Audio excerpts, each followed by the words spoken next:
వృషభం వారికి మీ యొక్క లగ్నాధిపతి అయినటువంటి శుక్రుడు సప్తమ స్థానంలో ఉండి దశమ స్థానంలో రాహు ఉన్నందుకు ఉద్యోగం కోసం చేసే ప్రయత్నాలు సఫలీకృతం అవుతాయి దీనివల్ల ముఖ్యంగా. అలాగే మీకు సప్తమంలో ఉండే కుజుడు అష్టమంలోకి వెళ్తున్నాడు, 6వ స్థానంలో బుధుడు ఉన్నాడు 7వ తేదీ వరకు. దాని తర్వాత దశమ రాహు, లాభశని, ధనస్థానంలోకి వస్తున్న గురువు, చతుర్థ స్థానంలో కేతు. ఈ యొక్క గ్రహస్థితి రీత్యా మీకు ఎటువంటి విషయాల్లో చాలా చక్కగా ఉంటుంది, ఏ విషయాల పట్ల మీరు జాగ్రత్త వహించాలి, అలాగే మీరు ఏ పరిహార మార్గం చేసుకోవాలనేటువంటి విషయాలు చెప్తుంది నేనైనప్పటికీ కూడా చెప్పిస్తుంది సాక్షాత్ లలిత అమ్మవారిగా భావిస్తూ.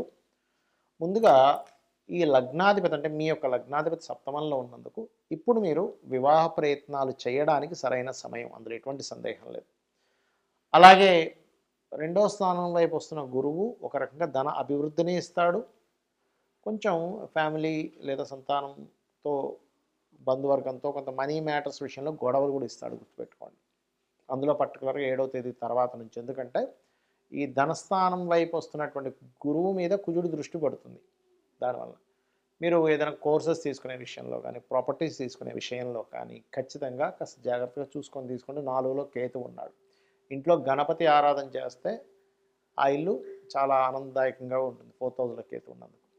ఇక సంతానం కోసం చేసే ప్రయత్నాలు కొంతవరకు ఫలిస్తాయి.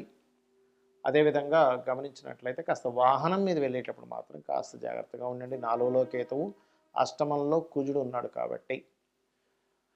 అలాగే వ్యాపార అభివృద్ధి యోగం కూడా కొంతవరకు యాక్టివ్గానే ఉంది మీకు.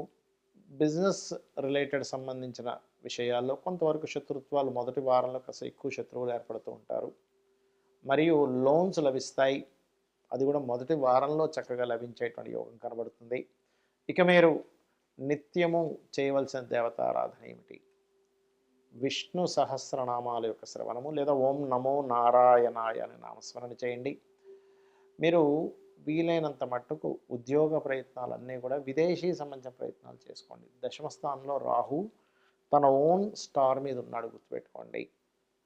అలాగే ఇంకా తప్పనిసరి ఆల్రెడీ మనీ పే చేసేసామండి, గృహం తీసుకోవాలని ఇప్పుడు మీరు చూస్తే 4లో కేతు ఉన్నారంటున్నారు అనుకునేటువంటి వారు ఆ గృహంలోకి వెళ్ళిన రోజు నుంచి నిత్యము గనక మీరు గణపతి ఆరాధన చేయడము, నవగ్రహాల దగ్గర కేతుగ్రహం దగ్గర రాహుగ్రహం దగ్గర దీపారాధన చేయడము చేసినట్లయితే ఇక్కడ ఇది ఏమవుతుందంటే గృహయోగము ఇస్తుంది ఇక్కడ, మరియు ఉద్యోగ సంబంధించినటువంటి విషయంలో కూడా అనుకూలమైనటువంటి వాతావరణం మీకు కలిగి తీరుతుంది, అందులో ఎటువంటి సందేహం లేదు.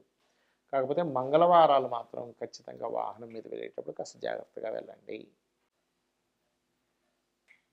మా రాశి వారికి ఎన్ని చెప్తున్నా అంటే ప్రతి నెల అది బాగుంటుంది ఇది బాగుంటుంది అని చెప్తున్నా, 90% ఆఫ్ పీపుల్కి సక్సెస్ అవుతున్నా, 10% పీపుల్కి మాత్రం పాపం ఏమిటోనండి ఏమీ మారట్లేదని కింద మెసేజ్లు పెడుతుంటారు బాధతో అని. అయితే నేను చెప్పేది ఒకటే, కొన్ని ఎలా ఉంటాయంటే మీరు కొంత అంటే ఒక దీక్షలా తీసుకొని కనుక మీరు ఏదైనా చెయ్యగలిగితే ఖచ్చితంగా మార్పు వస్తుంది. అందులో మనకి డిసెంబర్ 30వ తేదీ వైకుంఠ ఏకాదశి ఉంది. దానికి ముందుగా అంటే ఒక 30 రోజుల ముందు నుంచి ఒక నెల రోజుల పాటు అంటే 1వ తేదీ నుంచే, లేదా 1వ తేదీ నుంచి కుదరలేదు మీకు ఇంకేదో కారణాలు ఆటంకాలు ఉన్నాయి, కనీసం 21 రోజుల ముందు నుంచి కానీ 11 రోజుల ముందు నుంచి కానీ గుర్తుపెట్టుకోండి. రోజు ఉదయము సాయంత్రము లలితా సహస్రనామాలు, విష్ణు సహస్రనామాలు గుర్తుపెట్టుకోండి. లలిత విష్ణు ఈ 2 సహస్రనామాలు ఉదయం సాయంత్రం చేయండి నా మాట విని. దీపారాధన చేసి మీరు గనక స్వామివారికి అమ్మవారికి మీ ఇంట్లో మీకు తోచి అంటే మీకు స్తోమత ఉందంటే చక్కగా పాయసం నైవేద్యంగా పెట్టండి నా మాట విని. పాయసం నైవేద్యంగా పెట్టి మీరు ఆ యొక్క పాయసాన్ని ఇంట్లో వాళ్ళందరూ తీసుకోండి. ఉదయము సాయంత్రం 2 సార్లు పెట్టాలి ఆ పాయసం, అంటే ఒకసారి పాయసం పెట్టి ఇంకోసారి ఏదైనా చక్కెర లాంటిది పెట్టచ్చు. దీనివల్ల ఏమవుతుంది అంటే పాయసాన్న ప్రియ అనేటువంటి నామం అమ్మవారి నామాల్లో, లలిత సహస్రనామాల్లో. అంటే పాయసాన్నం అంటే అమ్మవారికి ఇష్టమా అలా అని కాదు, మనలో స్వచ్ఛత తీపితనము ఆ యొక్క లక్షణాలు మనకు ఉండాలి అనేటువంటి దాని యొక్క భావం. ఆ రకంగా మరీ ఎక్కువగా కొంతమందికి చూడండి అర్ధాష్టమి శని, అష్టమి శని, ఏళ్ళనాటి శని నడుస్తూ ఉంటాయి కొంతమందికి. అలాంటి వాళ్ళు గూడాన్నాన్ని కూడా నైవేద్యంగా పెట్టినట్లయితే అంటే బెల్లం కలిపినటువంటి అన్నము కనుక నైవేద్యం పెట్టినట్లయితే ఖచ్చితంగా మీరు ఏదైతే ఈ శని ప్రభావం పడుతున్నారో అన్ని విషయాలు లేట్ అవుతున్నటువంటి వాటికి బాగుంటుంది. మరి దీంతో పాటు ఎవరికైనా ఫలానా సంబంధించిన దాని మీదే మాకు ఇబ్బంది ఉందండి ఈ నెల రోజుల పాటు, ఎందుకంటే మార్గశిర మాసం, మార్గశిర లక్షవారాలు కూడా చేస్తారు అమ్మవారి యొక్క అనుగ్రహం కోసం. ఏం చేయాలి అంటే ఆదివారాలు ప్రత్యేకంగా మీకు ఏమైనా ప్రమోషన్స్ రావట్లేదు, అపకీర్తి వస్తుంది, చాలా డిఫేమ్ అవుతున్నాం అనుకునేటువంటి వారు గోధుమలు దానంగా ఇవ్వండి ఆదివారాలు.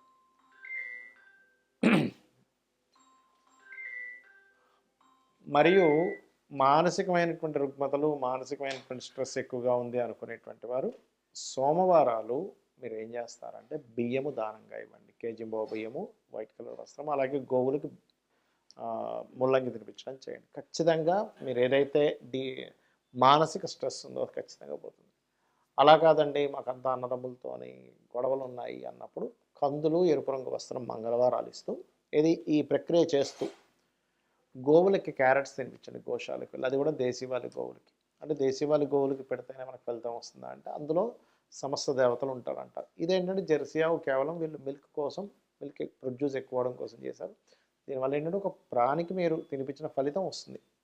మనకి రకరకాల ప్రాణులకు మనం రకరకాలుగా ఫుడ్ ఇస్తూ ఉంటాం, కానీ దోషం పోవడానికి మాత్రం దేశీవాలి గోవు పెట్టండి. అదేవిధంగా మరి బిజినెస్ ఇంప్రూవ్మెంట్స్ కోసం పెసలు దానము, గ్రీన్ కలర్ వస్త్రంతో ఏదైనా సరే కేజీంబావు ఇవ్వాలి. అదేవిధంగా సంతానం కోసం ప్రయత్నం చేసేటువంటి వారు శనగలు, గోధుమలు కలిపి దానంగా ఇవ్వండి గురువారం నాడు. మరి వివాహం కోసం ఇబ్బంది పడుతున్నామండి, చాలా కాలం అయిపోయింది అని అనుకునేటువంటి వారు చక్కగా మీరు బొబ్బర్లు దానంగా ఇస్తూ ఉలవలు, బొబ్బర్లు కలిపి దానంగా ఇవ్వండి. మరియు ఓం శివకామేశ్వర అంకస్తా శివా స్వాధీన వల్లభాయ నమః. ఇది దేనికంటే వివాహం అయిపోయి కలిసి ఉండట్లేదు, ఇబ్బంది పడుతున్నాం అనుకునేటువంటి వారి మధ్య సఖ్యత పెరుగుతుంది.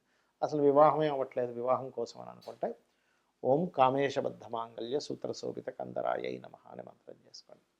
ఇక అదేవిధంగా మీరు గుర్తుపెట్టుకోండి, జాబ్ కోసం ఇబ్బంది పడుతూ ఉంటారు కొంతమంది. అలా జాబ్ కోసం ఇబ్బంది పడేటువంటి వారు బెల్లము నైవేద్యంగా పెట్టడము, బెల్లము దానంగా ఇవ్వడము, గోవులకు బెల్లం తినిపించడము, నువ్వులు దానంగా ఇవ్వడం చేయండి. ఇక మరీ అంటే కొంతమంది చూడండి భ్రమల్లో బ్రతుకుతూ ఉంటాడు, ఏదో వస్తుందని ఆశతో బ్రతుకుతూ ఉంటారు, ఏదో రావాలనే ప్రయత్నం చేస్తుంటారు. అలాంటప్పుడు మినుములు దానంగా ఇవ్వండి.